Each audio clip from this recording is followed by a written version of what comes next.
Welcome to the Fantasy Football Profit Podcast, hosted by Craig Phillips and Jeff Torrey. Visit us at fantasyfootballprofit.com. And now your hosts, Craig and Jeff. Welcome everyone to the Fantasy Football Profit Podcast. I'm Craig Phillips, joined as always by Jeff Torrey. Today we're going to talk Deshaun Watson getting traded to the Browns, which was not expected because the Browns were actually the first team eliminated from his potential landing spots earlier in the week. It was between the Browns, the Falcons, the Saints. The Browns were informed that, hey, you guys are out of the running. It's going to be one of the other two. And then they must have came back with a offer that Deshaun Watson just couldn't refuse. And they did. He gets traded to the Browns. Now have a new quarterback. They still haven't traded Baker Mayfield. Baker Mayfield's still there. He'll be traded at some point. But Deshaun Watson goes to the Browns. He gets to team up. He gets Amari Cooper as his receiver with a good running game.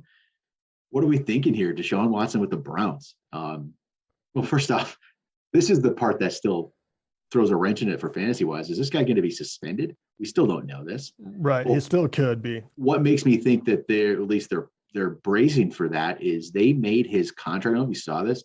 His contract, first year base salary, $1 million is it. And so if he gets suspended, you don't lose money off of your incentives and all this other stuff in the front. You lose it off base. That's it. $1 million is his base salary for year one. They have to be expecting some kind of suspension. Yeah, you have to think he's going to miss a certain amount of games. I mean, I don't know. I don't know how to speculate on that. Yeah. Yeah, I don't know. I haven't heard it. It's not completely over. I think that the worst of it is over. They know he's not going to go to jail or something, but more than likely the NFL, I'm sure, will find that he didn't act appropriately or something, and you will get a certain amount of games. I don't know if that's half a year, if that's 3 games, whatever it may be, or maybe nothing. I have no idea. But I do think that you're right. When they kind of looked at this and said, hey, because every single team knew this too, right? So they were willing to take a risk and say, we know that 1 year might be shaky, but from here on out, because you're a young guy, we'll pay you the big dollars, right? So Yep. Yeah. How nice would it have been though to have Landry and OBJ and a real quarterback? I mean, not to take too much away from, to take some away from Baker, but not to rag on him too much. He's taking on the chin. But how crazy would that have been to actually see them have some sort of attack through the air when they actually had both of those guys? Now you take them away and you put Amari, which is fine. Amari Cooper's a good wide receiver, but it doesn't feel like they have nearly the offensive punch that they once had. Well, you never know. Maybe they could still end up with that. You hear the rumors is Odell is open to a Browns return, and it looks like they actually are going to target Jarvis Landry after they released him.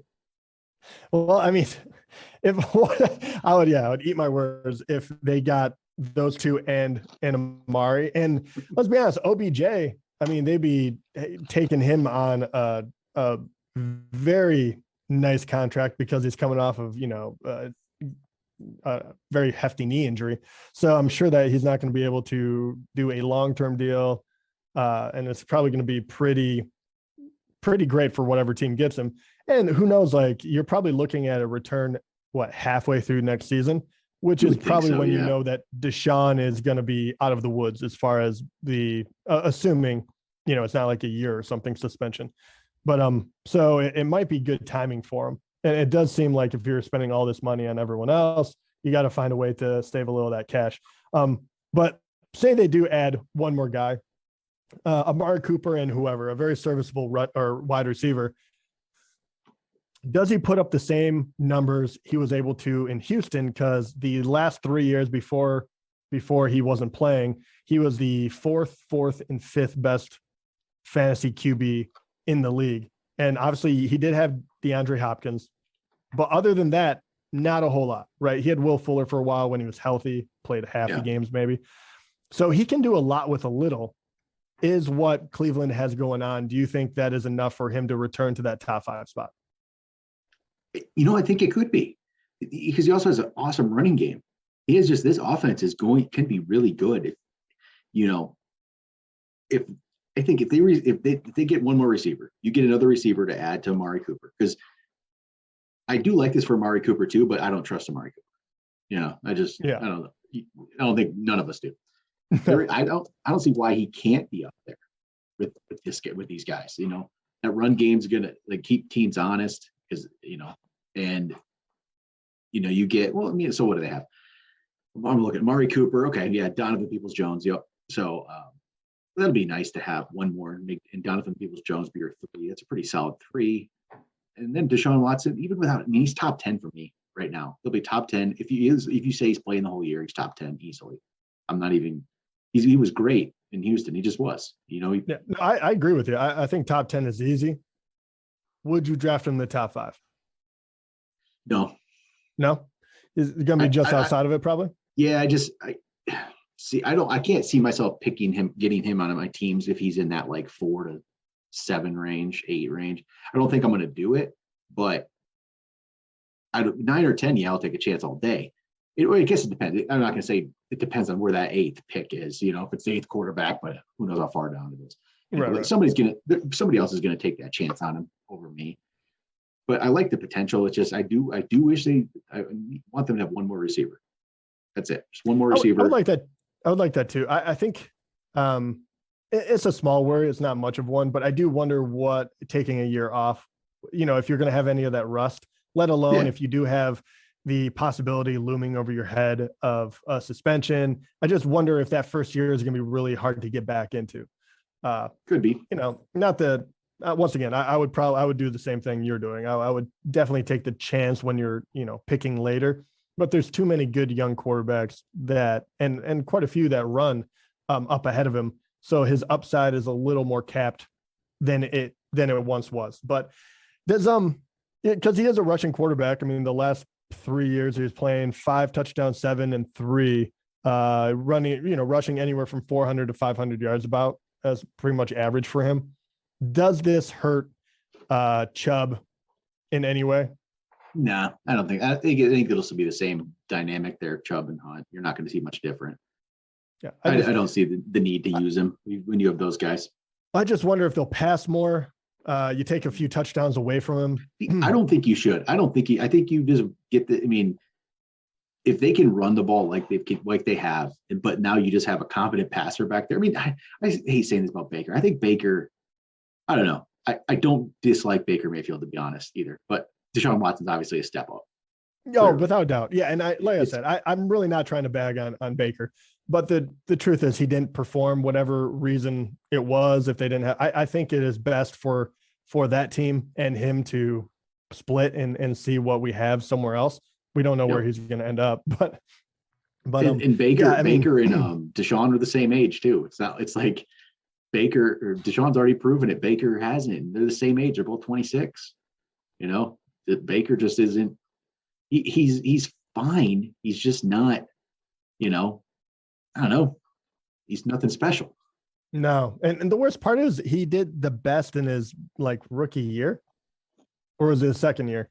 But either one, he actually got progressively worse almost. And you do wonder if that is his confidence getting eaten away, the coaching, you tighten up the reins, and all of a sudden you're there not to make a mistake, where that's really not his forte, right? It's kind of like creating plays and taking some risks. So you do wonder if going somewhere else, he can get a fresh start. Deshaun Watson's not going to have that issue, right? He is very heady quarterback. He throws a lot of touchdowns. He has a pretty good arm on him. And then when he gets in trouble, he's much more capable of scrambling and making a gain that way. I don't see him running into the same issues Baker did. But we'll see. I mean, coming in with that over your head too, I know they really gave Baker a hard time about not being the leader they wanted, all of this. It does, you're not looking for anyone perfect in the NFL, I guess, but it does feel a little, underhanded to grab Deshaun, who's having all these legal issues, and be like, that's the leader we want. No, I mean, comparatively, but he obviously is a much better quarterback, so they can do whatever they want. Yep. So, it's gonna be an interesting one. See how this plays out. So, not really sure. Well, if he's not suspended at all, it's gonna be, it could be a good fantasy value. But another one situation where it's just gonna be wait and see how this all plays out. And Amari Cooper, I just don't trust him, so that's why it makes it even. I know if I trusted Amari Cooper more, I would be even easy. I'd like this even more. If they don't get another wide receiver on that team, does his stock go up for you from where you're thinking of him now? Because you have to throw it to him a lot more, right? I feel like his numbers got worse when they had other pass catchers around him. He probably does go up if there's no other receivers there, because Deshaun Watson will throw him the ball, and Amari Cooper's talented. He's gonna be. And we saw what he did. There's not a lot of receivers that I love. Yeah, we saw what he was able to do with DeAndre Hopkins, right? You knew he was the guy they wanted to get the ball. Amari Cooper's not DeAndre Hopkins, first and foremost, but very talented wide receiver. You do wonder if he will be able to force feed the ball to him anywhere close to what he was able to do with DeAndre, though. I do think that is rattling around my head. And if they don't get anyone else, all of a sudden, if his stock doesn't rise, I'm kind of like, no, he's not a bad. Maybe this guy is like worthy of a pick in the back half of the first round, or the top number, like a very high end number 2 wide receiver or something. Yep. All right, well, there we go. Deshaun Watson to the Browns. Crazy offseason, man. Just all over the place. But all right, that'll do it. We'll be back. We'll have one more episode yet coming up. I'll just wrap up all the rest of the offseason stuff, or the stuff that's happened since our last week's episode, which was a lot more Juju, Matt Ryan, all these different moves. We'll talk to you guys then.